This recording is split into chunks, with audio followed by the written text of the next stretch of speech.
Bonjour, donc nous allons terminer le week-end par un scandale, un très gros scandale.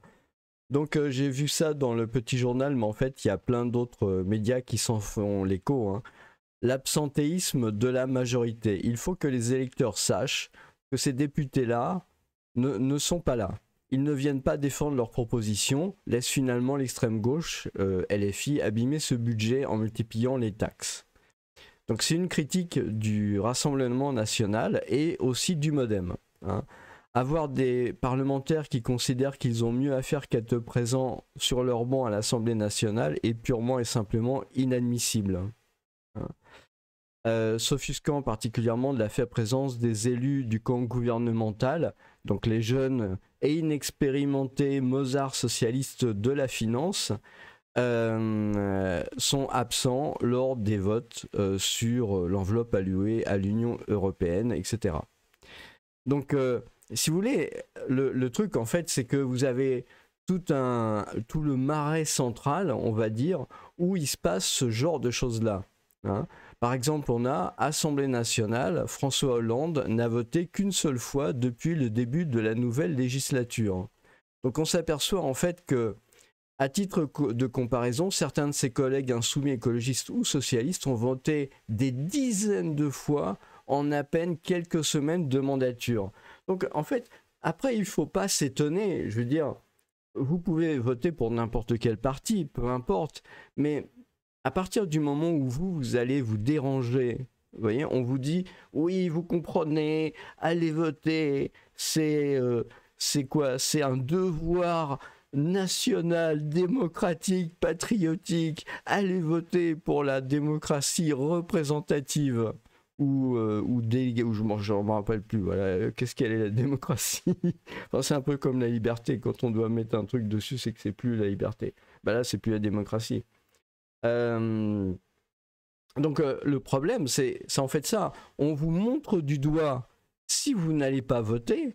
Par contre, eux, une fois qu'ils ont le siège, une fois qu'ils ont réussi à avoir la bonne place, la bonne soupe, le bon salaire, les bons défraiements, ils ont les bonnes retraites, ils ont les bonnes voitures, les bons serviteurs, etc. Mais ils en ont plus rien à faire. C'est juste plus du tout leur problème, hein. C'est l'énarchie. C'est l'énarchie qui considère que au-dessus descendant, finalement, eh ben, eux, ils sont quelque chose et vous, vous êtes rien. N'oubliez pas cette phrase, ceux qui ne sont rien. Hein, on est dans cet état d'esprit-là. On est dans cet état d'esprit-là, dirigé où on met à la tête de l'état des élus, on met à la tête de l'état des élus qui n'en ont juste rien à carrer des gens qui les ont élus. C'est-à-dire qu'ils viennent chercher, ils viennent chercher nos voix, ils viennent chercher nos suffrages, et une fois qu'ils les ont, une fois qu'ils sont dans le système, ils font partie du système. Ils sont plus du tout là pour les gens qui les ont élus. Je vous rappelle qu'en 1789, ce qui a fait l'Assemblée nationale de 1789, normalement, ça doit être la référence pour tout bon républicain, eh ben, ce sont les cahiers de doléances. Les cahiers de doléances. C'est quoi un cahier de doléances? À l'époque, c'était tout simplement la population. Les gens disaient des trucs qu'ils n'étaient pas contents. Donc, ils remplissaient des cahiers de doléances. Les parlementaires de l'époque qui ont créé la Première République, quelque part, ils ont pris tous ces cahiers de doléances et ils les ont portés à l'Assemblée nationale. Alors, ça s'est mal passé. Bon.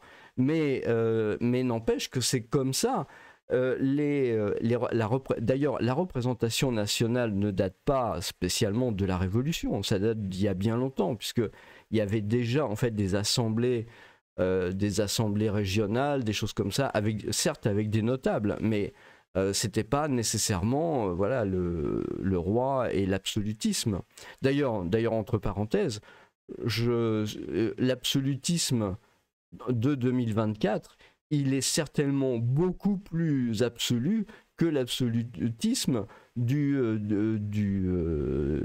17e ou du 18e siècle. hein. Donc Louis XIV, Louis XV, Louis XVI, ils étaient sans aucun doute beaucoup moins absolus que ce qu'on trouve aujourd'hui en France en 2024. Avec, voilà, parce que finalement, qu'est-ce qui change entre cette époque-là, entre le XVIIe et le XVIIIe siècle en France, et, et 2024 en France? Qu'est-ce qui change? La seule chose qui change réellement, enfin je veux dire dans le concret, quoi, dans la réalité, c'est que vous avez quelqu'un à la tête de l'État qui est élu. Il y a une élection maintenant tous les 5 ans. Mais c'est la seule chose qui change. Tout le reste était déjà en place à l'époque. Vous aviez déjà des gens qui étaient en place dans les cercles de pouvoir, dans les familles, etc. Alors maintenant, c'est beaucoup moins visible, mais en fait, c'est la réalité. On a empêché les classes sociales de pouvoir monter dans le pouvoir. On a vraiment, j'ai vu sous les vidéos, dans les commentaires, il y avait quelqu'un qui parlait du plafond de verre, mais c'est tout à fait ça. Je veux dire, il y a vraiment un plafond de verre et les gens, les électeurs sont vraiment traités comme des moins que rien. Donc, et c'est pas normal. Et c'est pas normal. Ces gens-là, ils sont payés. Ces gens-là, ils sont payés pour représenter les gens. Ils sont pas payés parce que ils ont réussi à avoir un siège, etc. Hein, ils sont payés justement pour pouvoir accès. On voit, hein, François Bayrou dénonce l'absentéisme inadmissible des députés pour l'examen du budget. Alors, Bayrou a jugé criminel, pour que Bayrou dise des trucs pareils, indéfendable, la faible présence des élus du camp gouvernemental. Mais en fait, c'est tout l'arc modéré, on va dire. Ça va des socialistes comme on l'a vu, hein, jusqu'au MoDem et aux jeunes. De toute façon, c'est un peu le même groupe, hein. C'est les jeunes et inexpérimentés Mozart socialistes de la finance. Alors, comprenez-moi bien, hein, quand je dis les jeunes, c'est un peu jeune dans l'état d'esprit, un peu jeune, voilà, un peu niais, quoi, quelque part. C'est pas nécessairement lié à la date de naissance, hein. D'ailleurs, voilà, quoi, voilà un article dans le Figaro avec une photo. Alors, bon, je sais pas ce qui se passe, peut-être ce député a du mal à respirer, il est obligé de prendre des grandes bouffées d'oxygène pour pouvoir respirer, il a peut-être un peu de mal, il y a peut-être trop de gens, il faudrait peut-être ramener un peu d'oxygène dans le palais de l'Assemblée nationale. Le Figaro, en immersion dans les coulisses des débats nocturnes de l'Assemblée.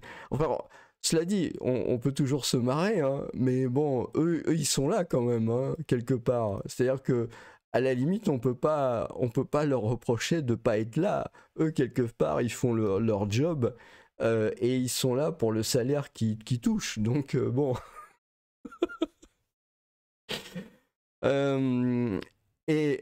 Enfin, je sais pas, tout ce scandale, en fait, c'est vraiment à mettre en liaison avec ça, quoi. Je veux dire, je comprends pas. 82% des Français ont désormais une mauvaise image des partis.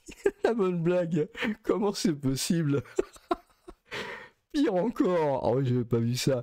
Les appareils partisans sont jugés ni honnêtes, 90%, ni crédibles, 85%, par les électeurs.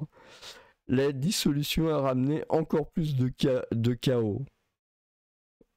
Bah oui, enfin je veux dire, les citoyens, ils ont réfléchi un peu, ils ont compris qu'on se fout de leur tronche, quoi. C'est pas plus simple que ça, qu'il y en a qui prennent beaucoup d'argent pour pas grand-chose. Et alors, est-ce que vous vous intéressez à la politique? C'est quand même dangereux quelque part comme situation, parce que finalement, on s'est aperçu soit qu'il y a 2 tiers des Français qui s'intéressent à la politique, donc ça veut dire qu'ils ont un intérêt actif sur le sujet, et puis même il y en a qui s'intéressent peu, mais qui s'intéressent quand même pas du tout. Je veux dire, il y en a quand même que 13% qui disent ne pas s'y intéresser du tout, c'est très très faible. Donc ça veut dire que 80% regardent d'un œil plus ou moins intéressé la politique. Donc c'est grave, c'est très grave, vous vous rendez compte? Il y a 80% des gens qui ont un œil sur la politique et 80% qui ont une mauvaise image des partis. Je pense que les partis devraient vraiment se poser la question de leur avenir, hein, parce que là, c'est carrément... s'applique plutôt bien.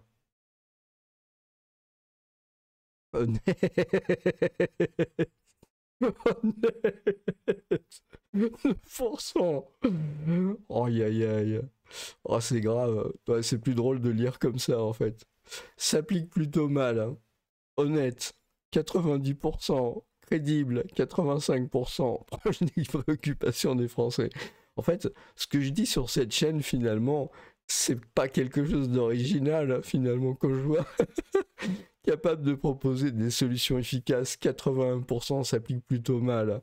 Moderne. Mais en fait, les Français pensent comme moi. En fait, je croyais avoir des idées originales, mais non, tout le monde pense pareil, en fait. Porteur de nouvelles idées, s'applique plutôt mal, 80%. Oh, c'est le sondage qui déchire, quoi. Franchement, c'est vraiment utile. S'applique plutôt mal. 2/3 jugent inutile. Oh là là, c'est ultra grave en fait. Hein. C'est ultra grave. Donc, bon, ça c'est pas trop surprenant. Je trouve que même 22%, je sais pas qui c'est les 22%, mais ils doivent être sous Prozac ou sous Lexomil. Non, mais voilà, enfin, je veux dire, voilà, c'est un scandale et les Français savent à 80% que c'est un scandale. Je crois qu'il n'y a pas grand-chose d'autre à dire. Hein. Voilà, bah, bonne journée.